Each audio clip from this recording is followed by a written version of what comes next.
آپ کے علم میں ہوگا کہ اس وقت دنیا کی کل آبادی سمجھی جاتی ہے 6 ارب یعنی 600 کروڑ.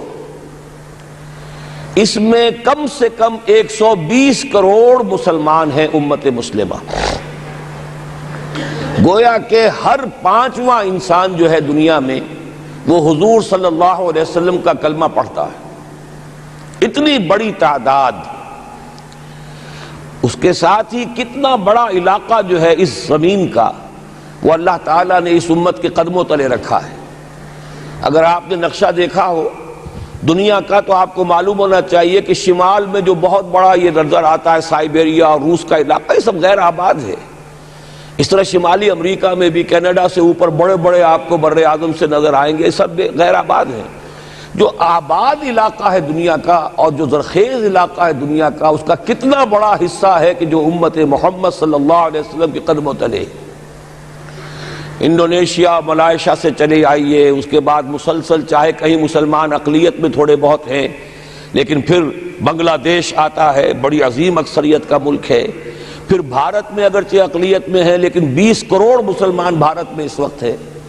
پھر جو پاکستان سے شروع ہوا سلسلہ، افغانستان، ایران، چلتے جائیے ادھر ترکستان، چینی ترکستان، روسی ترکستان، پھر آگے چلیے عالم عرب، افریقہ کا پورا شمالی علاقہ، افریقہ کا تقریباً سارا وسطی علاقہ.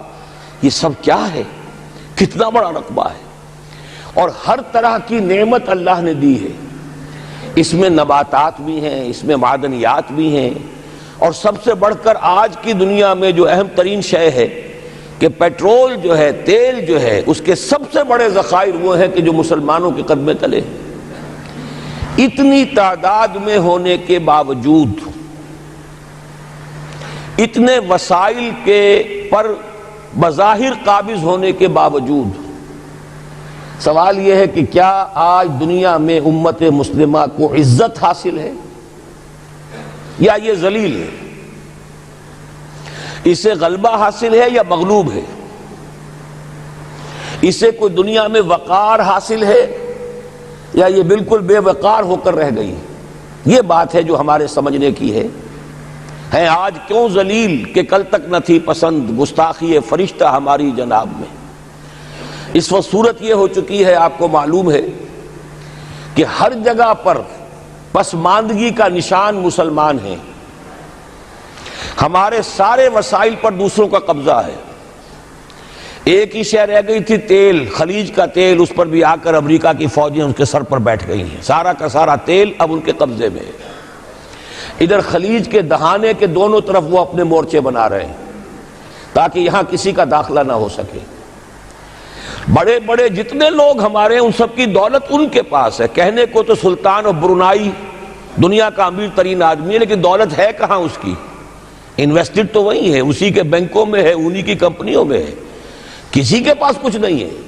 سعودی عرب کے کوئی ڈالرز ہیں تو کہاں ہیں؟ جیسے شہنشاہ ایران کا جو اثاثہ تھا، سرمایہ تھا، جو سارا کا سارا انہوں نے جو ہے وہ فریز کر لیا. تو یہ دولت تو ساری وہی ہے. کہنے کو ہے کہ آپ کے اکاؤنٹ میں اتنا روپیہ ہے، لیکن سوال یہ ہے کہ وہ اکاؤنٹ فی الواقع کس کے قبضے میں ہے؟ پھر آپ کو معلوم ہے کس طریقے سے مسلمانوں کے ساتھ سلوک ہو رہا ہے. ہر جگہ پر جہاں چاہیں، جس طرح چاہیں انہیں ستا لیں.